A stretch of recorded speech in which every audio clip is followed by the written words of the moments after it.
आप एक ऐसी नौकरी चाहते हैं जिसमें सम्मान भी हो और समाज को बदलने का मौका भी, तो आपके लिए टीचिंग सबसे बेस्ट ऑप्शन हो सकता है। लेकिन इसके लिए आपको कंफ्यूजन है किस तरह टीचर बने, तो ये पूरी वीडियो सिर्फ आपके लिए है। स्वागत है आपका करियर टॉक के एक और नए एपिसोड में। 12वीं के बाद एक छात्र के मन में अक्सर सवाल होता है, टीचर बनने के लिए बीएड जरूरी है या कोई कोर्स? सीटेट और टेट में क्या फर्क है और सरकारी स्कूल में नौकरी कैसे मिलेगी? लेकिन आज बिल्कुल आसान भाषा में आपको समझाते हैं टीचर बनने का पूरा रास्ता। सबसे पहले तय करें किस क्लास के बच्चों को पढ़ाना चाहते हैं। टीचर बनने का रास्ता इस बात पर निर्भर करता है आप किस लेवल के बच्चों को पढ़ाना चाहते हैं। अगर आपका सपना कक्षा 1 से 5 तक के बच्चों को पढ़ाने का है तो 12वीं के बाद आप डीएलएड जैसे कोर्सेज कर सकते हैं।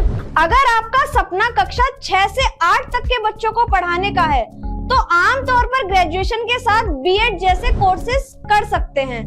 और अगर आपका लक्ष्य 11वीं और 12वीं के छात्रों को पढ़ाना है तो आमतौर पर संबंधित विषय में पोस्ट ग्रेजुएशन और शिक्षक प्रशिक्षण की योग्यता जरूरी होती है। इसके अलावा बीएलएड, एनटीटी और दूसरे मान्यता प्राप्त शिक्षक प्रशिक्षण कोर्स भी आपके लिए विकल्प हो सकते हैं। यानी सबसे पहले तय कीजिए कि आपको किस क्लास के बच्चों को पढ़ाना है। ये तय करने के बाद फिर उसी हिसाब से अपना कोर्स चुनिए। अब बात आती है सबसे पहले जरूरी परीक्षा टेट और सीटेट की। अगर आप सरकारी स्कूल में टीचर बनने का सपना देख रहे हैं तो आपको टेट यानी टीचर एलिजिबिलिटी टेस्ट के बारे में जरूर जानना चाहिए। केंद्र स्तर पर सीटेट एक अहम परीक्षा है, वहीं अलग अलग राज्यों में अपनी अपनी टेट परीक्षाएं होती हैं। अब इसे और आसान तरीके से समझिए। 12वीं या ग्रेजुएशन शिक्षक प्रशिक्षण कोर्स, टेट या सीटेट शिक्षक भर्ती प्रक्रिया, सरकारी स्कूल में नौकरी। ध्यान रखिए सिर्फ सीटेट या टेट पास करने से सीधे नौकरी नहीं मिलती। ये परीक्षा आपकी पात्रता साबित करती है। इसके बाद जब शिक्षक भर्ती निकलती है तो आपको उस भर्ती की प्रक्रिया में शामिल होना होता है। टेट और सीटेट की तैयारी कैसे करें? तो सबसे पहले परीक्षा का सिलेबस देखिए और एनसीईआरटी की किताबों से अपनी तैयारी शुरू कीजिए। इसके बाद पिछले सालों के पेपर हल कीजिए, नियमित मॉक टेस्ट दीजिए और सबसे जरूरी जो गलतियां हो रही हैं उन्हें दोबारा मत दोहराइए। अगर आप रोज थोड़ा थोड़ा पढ़ते हैं और सही रणनीति से तैयारी करते हैं तो इस परीक्षा को पास करना इतना भी मुश्किल नहीं। याद रखिए सिर्फ पढ़ना नहीं, सही दिशा में पढ़ना जरूरी होता है। सरकारी टीचर बने या प्राइवेट स्कूल में पढ़ाएं, टीचिंग में आपके पास 2 बड़े विकल्प होते हैं, सरकारी स्कूल और प्राइवेट स्कूल। प्राइवेट स्कूल में आपकी सैलरी और काम का माहौल स्कूल और आपकी योग्यता पर निर्भर करता है।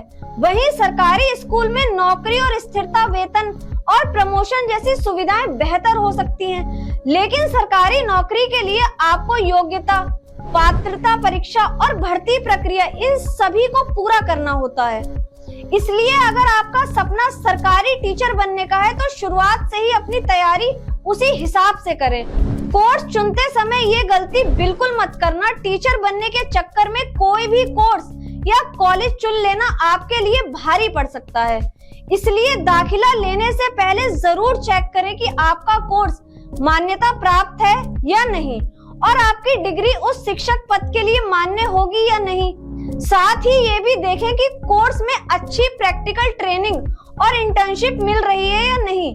टीचर बनना सिर्फ एक नौकरी पाना नहीं, आप जिस बच्चे को आज पढ़ाएंगे हो सकता है कल वही बच्चा डॉक्टर बने, इंजीनियर बने, वैज्ञानिक बने या देश का नेता बनकर आपका नाम रोशन करे। यानी एक टीचर सिर्फ एक बच्चे को नहीं पढ़ाता बल्कि पूरी एक पीढ़ी को तैयार करता है जो इस समाज को बदलने का काम करती है। तो अगर आपको पढ़ाने का शौक है, बच्चों के साथ काम करना पसंद है और आप अपने काम से समाज में बदलाव लाना चाहते हैं तो शायद या कहें यकीन के साथ टीचिंग आपके लिए सिर्फ करियर नहीं बल्कि एक मकसद भी बन सकता है।